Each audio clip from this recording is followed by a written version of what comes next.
Okay, so I have done with that. Now they are both sewn. So whenever you lift them up, this is what you see. They're both attached to it. So I'm going to take my next block here, backside to backside, and put them together. However, the back piece of this that is attached here, I'm going to lift it up. And I'm going to use my clips to clip it up. This will go at the top right here. I like to add an extra clip right here just to make sure that these pieces don't walk away, that they're staying nice and even. It's just something that makes me feel better. You don't have to do that. So I go through and I am lifting this piece up all the way down to attach it here.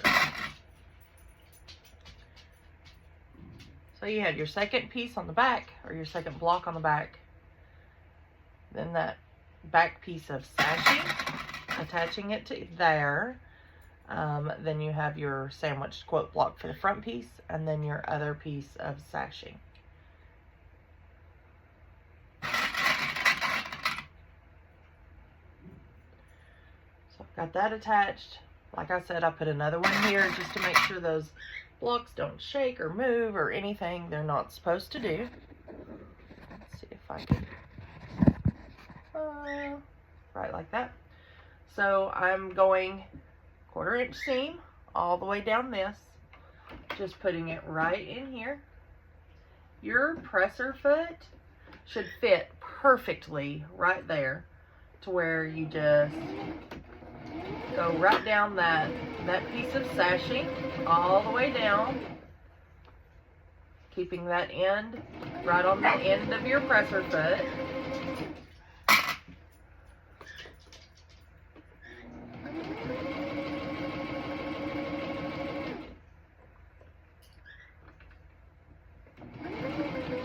Go slow. You don't want it to move. You don't want it to get away from you. It's better to go slow and make sure it's going to match up. All the way to the end, back stitch. Cut it off there. You have now attached those two blocks. So once you've attached it, take all your pieces out. It should open up just like a book. And it is attached there. This is what the back looks like. Nice and pretty. You don't have to top stitch that. You don't have to do anything with it. It's there. It's sewn on both sides. It's lovely. And these two pieces meet right there in the middle. So our next thing is going to be, I lay this on a flat surface or table, you know, whatever you have handy. Here is my table. Make sure that those seams are snug together, just matching up, nothing's overlapping. And I'm going to take this top piece and I'm going to stretch it over to where it lays flat right there. And I'm going to pin it. I want to pin it so that it doesn't move, it doesn't look wonky.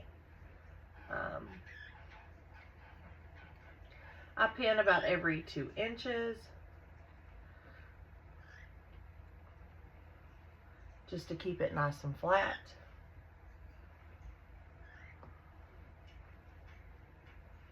This way of quilt as you go literally takes no time at all. I have a sewing machine with a 6-inch throat space, which means I cannot roll up a big quilt and make it fit in there. So I like this quilt as you go way of doing things. It allows me to have a much prettier finished product without having to freak out over it. So I have now pinned my entire thing. I'm going to roll this in half, so that's all that has to go under here. I'm going to start right there. I'm going to try to get as close as I can to that edge. So it's not a 1/4 inch seam like we're normally so used to in quilting. It is as close as you could get to the edge right there. Back stitch it. Follow it down. While you're following it down, make sure to press over this stuff so that it doesn't lift up and try to move on you. So you're pressing over that piece of sashing just to make sure that, you know, it's as far over as it can get, and it's going to keep that line nice and taut.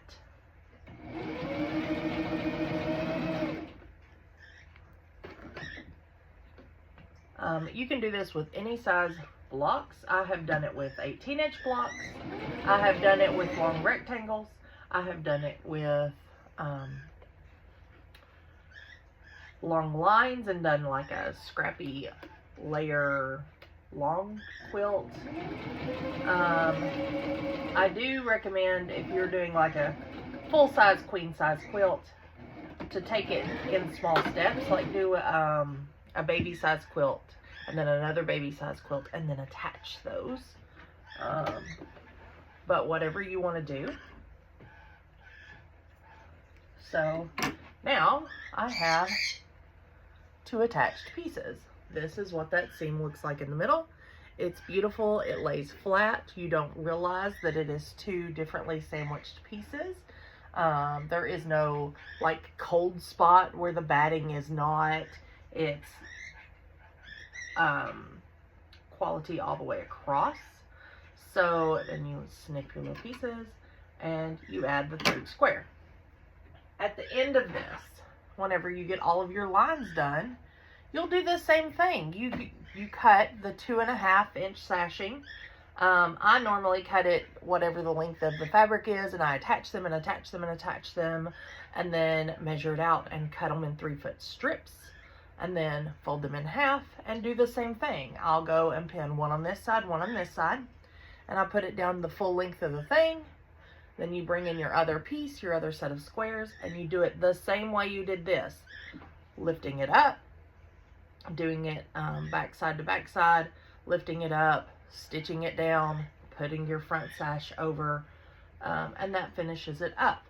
At the end of the quilting, after you've got all your things done, I do the same thing. I make that 2.5 inch strip as long as I can, and then I run it around for my binding and do it the same way. I will sew it on one side, flip it over, sew it on the other side. It's all good. No ends to fold or tack down or anything. Super simple, super quick, super nice, and you can do it to any size quilt on your little bitty machine.